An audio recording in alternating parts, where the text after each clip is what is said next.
সুপ্রিয় শিক্ষার্থীবৃন্দ, আসসালামু আলাইকুম। আমি সবুজ ইসলাম। আজকে তোমাদের মাঝে পূর্বের ক্লাসের ধারাবাহিকতায় সপ্তমতম ক্লাস নিয়ে হাজির হলাম। সপ্তমতম ক্লাসের যে বিষয়বস্তুটি আমি আলোচনা করব সেটি হচ্ছে বাইনারি বিয়োগ।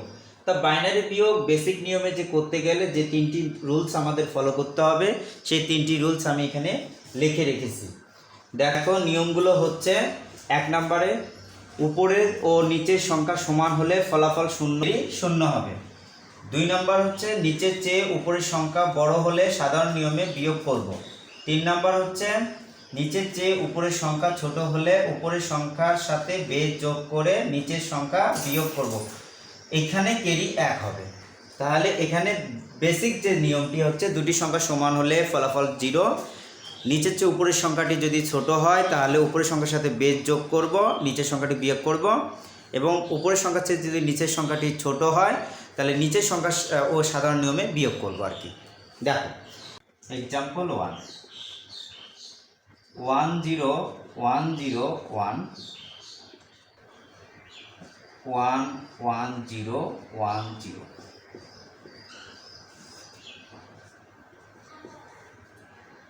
উপরের সংখ্যা এখানে 0, নিচের সংখ্যা হচ্ছে 0, উপরের সংখ্যা 1, তাহলে এটা হচ্ছে এটা কি বড়, তাহলে উপরের সংখ্যা থেকে নিচের সংখ্যাটা 1। ক্যারি থাকে, এখানে হচ্ছে ক্যারি থাকে না যেহেতু উপরের সংখ্যা, তাহলে এটা হচ্ছে এটা কি ছোট, তাহলে এখানে আমরা 2 যোগ করব। তাহলে 0 যোগ 2, তাহলে 2 1 বিয়োগ করব, তাহলে 1, ফলাফল 1। যেহেতু 2 থেকে 1 বিয়োগ করলাম, ক্যারি 1। আর এখানে ক্যারি অর্থাৎ বেজ যোগ করার কারণে ক্যারি 1, তাহলে এখানে হচ্ছে 1, ক্যারি থাকে 1। তাহলে এই নিচের সংখ্যার সাথে ওই ক্যারি 1টা যোগ করে দেই, তাহলে সমান হয়ে গেল 0, ক্যারি থাকে না। উপরের সংখ্যা যেহেতু ছোট নিচের সংখ্যার চেয়ে, এখানে আমরা 2 যোগ করি, তাহলে এখানে হবে 1। যেহেতু এখানে 2 যোগ করলাম সেই কারণে এখানে হচ্ছে ক্যারি হচ্ছে 1।